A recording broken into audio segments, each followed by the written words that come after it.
उपेंद्र कुशवाहा जी, मैं नाम तो खैर हम लोग नहीं रखना चाहते हैं किसी प्रत्याशी का और किसी दल का, और या भाजपा के लोग जो लोग उपेंद्र कुशवाहा एनडीए के लोग जो आरोप लगाए हैं उनसे आप एक बार सवाल करिएगा कि 2014 से लेकर के 2024 तक, जो 2024 मार्च तक पवन जी भारतीय जनता पार्टी के स्टार प्रचारक रहे, क्या उस समय कोई अश्लीलता का आरोप नहीं था पवन सिंह? 2024 तक पवन जी ने भारतीय जनता पार्टी में रह करके भारतीय जनता पार्टी का सेवा किया है। कार्यकर्ता के तौर पर जो कहा गया है पवन सिंह ने किया है। पवन सिंह पे आरोप लगाने से पहले पूछना चाहिए था एक बार कि 80 सभा किए हैं, लगभग सैकड़ों रोड शो किए हैं, उस समय कोई आरोप नहीं था।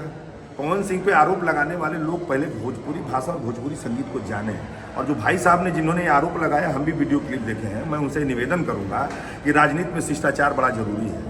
आप जिसके आरोप लगा रहे हैं उसकी तुलना कभी ना आपके प्रत्याशी से हो सकती है, ना कभी गलती करिएगा अपने प्रत्याशी से करने की। आप शायद सामने होते तो मैं उनको जवाब जरूर दिया होता। आपने आरोप लगाया कि भोजपुरी भाषा में अश्लीलता फैलाया पवन सिंह ने। पवन जी तो दुनिया जानती है कि पवन जी कैसे गायक है। एक गायक के तौर पर दुनिया में कभी, पूरी दुनिया में गूगल सर्च मारिएगा, ग्लोबल में सर्च मारिएगा, पवन जी का स्थान 3 गायक जो 1, 2, 3 के 3 टॉप सिंगर जो आते हैं उसमें पवन सिंह का स्थान है, और आज से नहीं कई वर्षों से चले आ रहा है। मैं एक बात उनको ये निवेदन करूंगा, आरोप प्रत्यारोप लगा रहे हैं तो आप लड़ाई लड़िए, डेवलपमेंट पे लड़ाई लड़िए, काराकाट के लोगों के रोजगार पे लड़ाई लड़िए, आप डालमिया की फैक्ट्री बंद है उस पर लड़ाई लड़िए, आप पालीपुर में भ्रष्टाचार उस पर लड़ाई लड़िए, यहाँ सेंट्रल में यहाँ कोई बड़ा विद्यालय, कोई IT सेक्टर का विद्यालय, उसके लिए लड़ाई लड़िए। यहाँ के भय भूख भ्रष्टाचार जो 15 साल से आपने लुटेरों का काम बनाया उससे बड़े।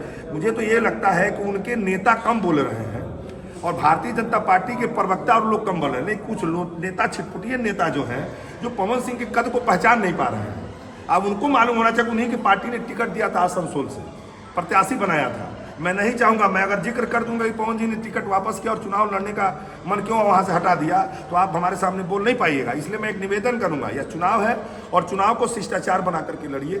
आरोप प्रत्यारोप लड़ाना है तो अगर आपके पास कोई तथ्य हो, कोई आधार हो, तब बोलिए। भोजपुरी भाषा को मान सम्मान बढ़ाने में पवन सिंह ने क्या योगदान किया है, हमारे कुछ कलाकार भाई भी, वह लोग बताएंगे कि भोजपुरी को क्या दिया। भोजपुरी को गौरव को बनाया है पवन सिंह ने, भोजपुरी को दुनिया के वैसे बड़े प्लेटफॉर्म पर लगाया जिसकी कल्पना यहाँ के लोगों ने नहीं किया था। आज जिस लड़के पे आरोप ये लोग लगा रहे हैं भाजपा के लोग, मैं उनसे सवाल करूंगा, आपको डर किस बात का है? इस लोकतंत्र में सबको आजादी है चुनाव लड़ने का, सब लोग चुनाव लड़ रहे हैं, क्यों डर है पवन सिंह से? आप 5 साल आप सरकार में रह करके क्या काम किए हैं, कितना डर रहे हैं भाई?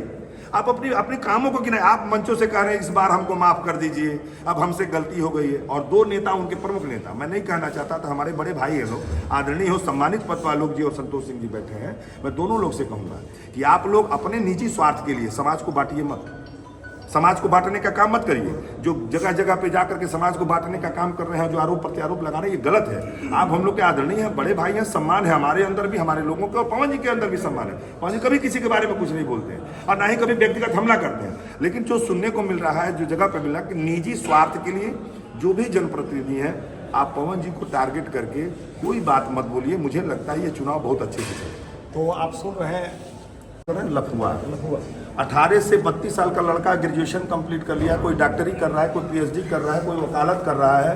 क्या उनके पास इतना सेंस नहीं है कि हमारे देश का भविष्य किसके पास सुरक्षित है, हमारे जिले का भविष्य किस नेता के हाथ में सुरक्षित है?